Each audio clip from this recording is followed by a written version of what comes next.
Hello, my name is Dan and today we will see the Padiș Plateau.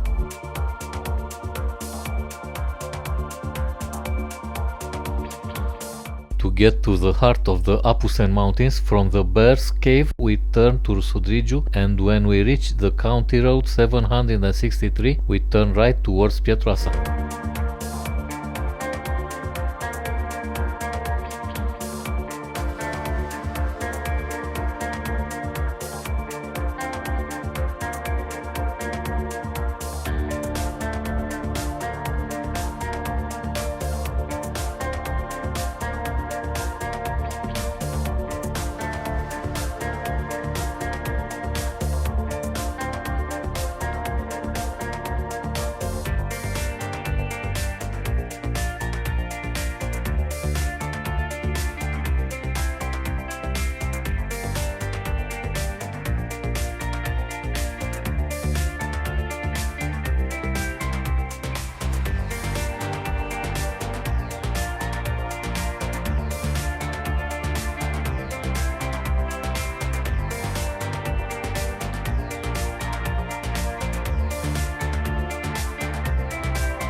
After about 22 kilometers you have to choose. Go farther 6 kilometers to Padiș if you have a reservation at one of the guest houses there or from Vărășoaia Glade, or turn right towards Glăvoi Glade on the unpaved road for 4 kilometers if you have a caravan or tent.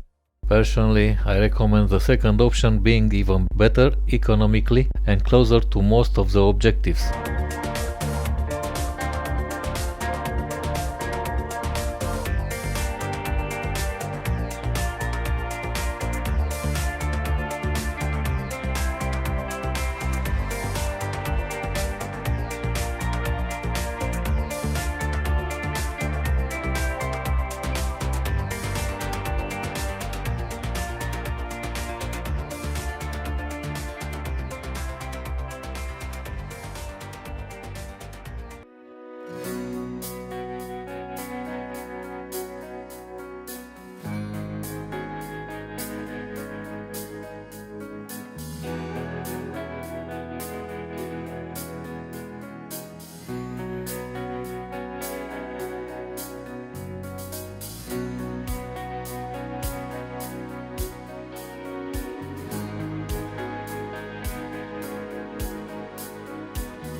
Cetățile Ponorului are considered the largest karst phenomenon in Romania. The Cetățile Ponorului circuit, starting from Glăvoi Meadow, has 12 kilometers and lasts 4 or 5 hours.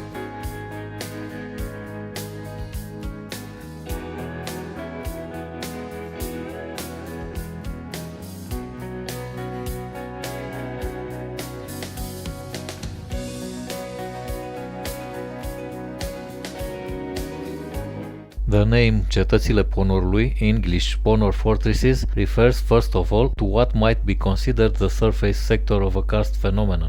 These are 3 large limestone circles called dolinas, huge holes. Of this, the central dolina closes the Citadel Valley at the bottom of the bag.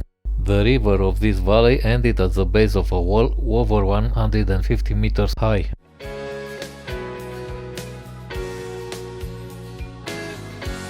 You reach the great portal that is in Dolina 1 and has a height of 74 meters.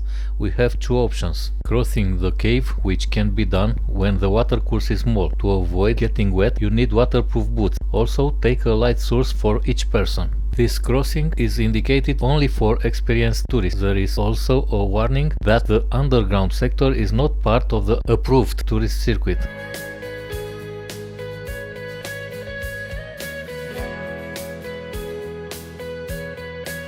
At the base of the portal, on the right side, we have the option to visit the second dolina, one of the beautiful limestone circles of the fortresses, which is completely closed.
We return and continue on the tourist route, the blue dot marking, which leads to the metal stairs, the path reaching the third dolina.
Get out from the third dolina, climbing a difference of 200 meters level on a pretty rough groove.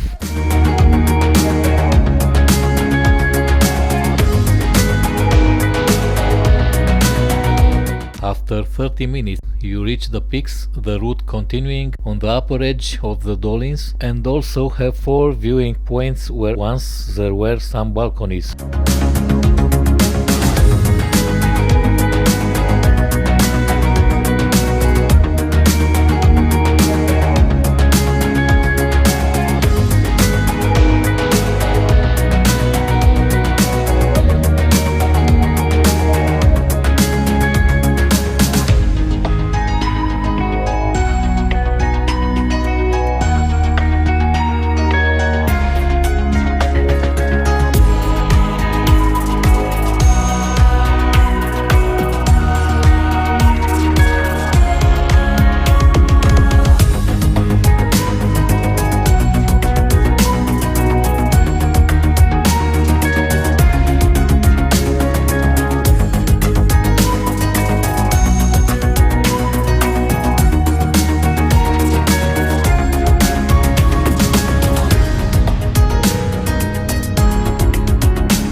Izbucul is a water source with intermittent flow characteristic of karst areas. From the Padiș Plateau, surface and underground waters disappear in the Ponoarele Tomașca, reaching Poiana Ponor, where they come to the surface through a powerful stream of water forming Izbucul Ponor. Ponor is a form of relief from the karst regions where a river losts beneath the earth. Ponor Meadow is a depression crossed by the Ponor River, which springs from the Izbuc with the same name, and along which are formed small holes through which the water drains. In heavy rains, the entire meadow turns into a temporary lake, the holes not facing a large amount of water.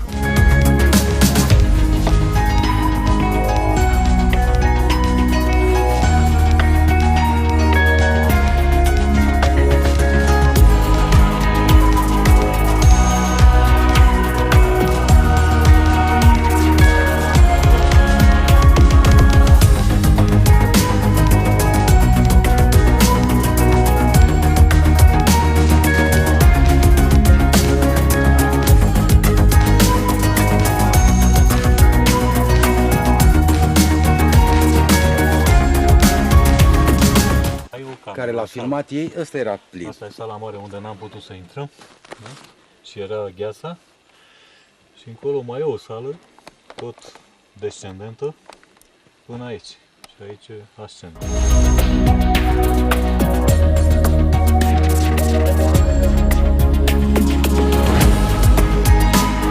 Peștera Ghețarul de la Focul Viu. In English, the glacier from the living fire consists of two rooms. The Great Hall, with a height of 46 meters and a length of 68 meters, houses an impressive glacier in the middle, 25,000 cubic meters of ice. The glacier is the third largest in size after the one from Cărișoara Cave and the Borţig Hole. Through a hole in the ceiling of the cave, in the winter months, large amounts of snow, like a 5 to 6 meters cone on the glacier of the cave. When the sun shines at noon on sunny days, the ice cone looks like a living flame. Unfortunately, today entering the cave is forbidden to tourists.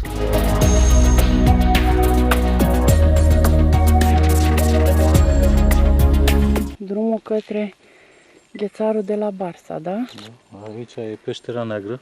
Due to the junction realized in 1974 between the Black Cave and the cave from the Podie, the total network of galleries is over 12 kilometers and is now known as Black Cave the Podie. In the galleries we can find many lakes, waterfalls, spots and ditches. It is a very difficult cave to visit.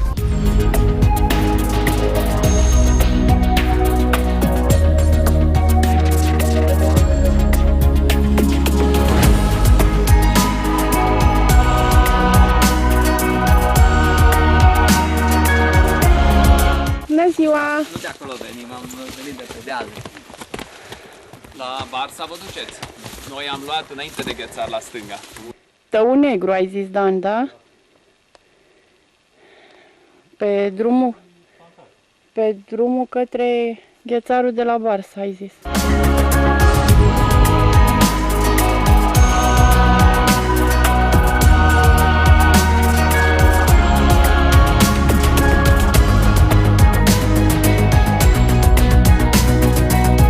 Even it is 14 meters deep, the Black Lake is also known as the bottomless lake because due to its color, the bottom is not visible. The reason why the lake has this shade of black is that it was formed in a waterproof dolina lined with a glossy black soil, the shade of the forest accentuating the impression of black water and bottomless lake. At 250 meters from Black Lake is the main entrance to the cave of Barsa Glacier, which can be visited for a length of 200 meters. After a slope, we reach a gallery with a layer of ice and snow. There are a few concretions on a branch, and the main gallery takes us to a larger room which communicates with a vertical hall and also has a small underground creek.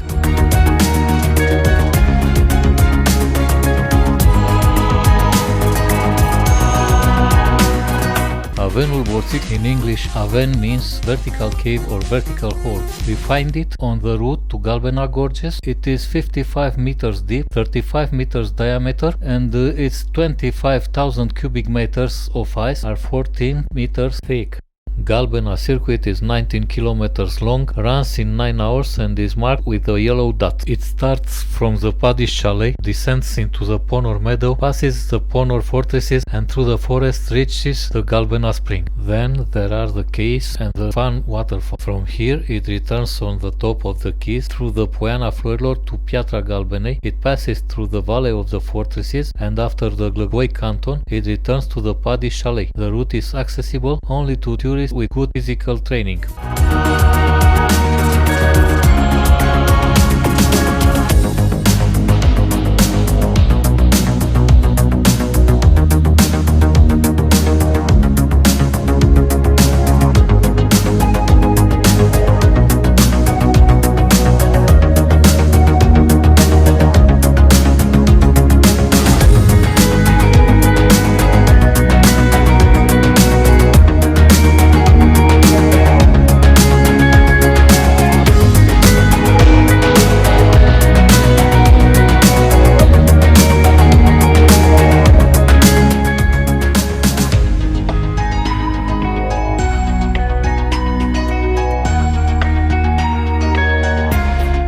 Other objectives to visit are Vărășoaia Meadow, Rădesei Fortress and Hot Someş Spring Circuit, this time north of Padiş Chalet. The route is around 10 kilometers and runs in 6 hours on Red Point. You are visiting a karst area with many caves, canyons and sprouts grouped in a particularly wild region.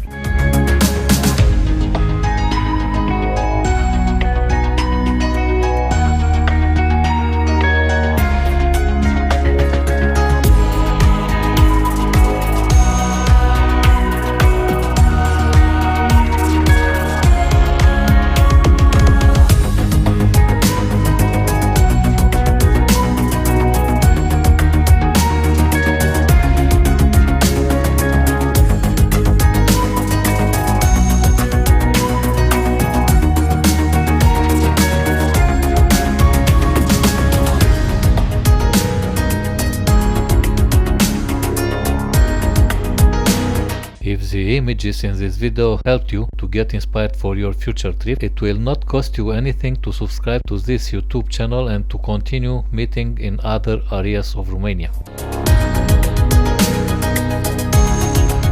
For questions about your journey from today, I will be available to the email address on the screen. Thank you.